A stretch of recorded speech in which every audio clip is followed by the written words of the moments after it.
The oil should be at a low heat, and I used a olive oil and a little bit of low-fat butter.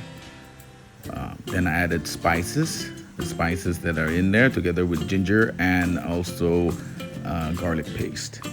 Then I prepared the curry powder and added it in to the paste and the spices to get it cooking. Chicken was then added in, right, followed by the curry leaves. As you can see, the curry leaves are going in.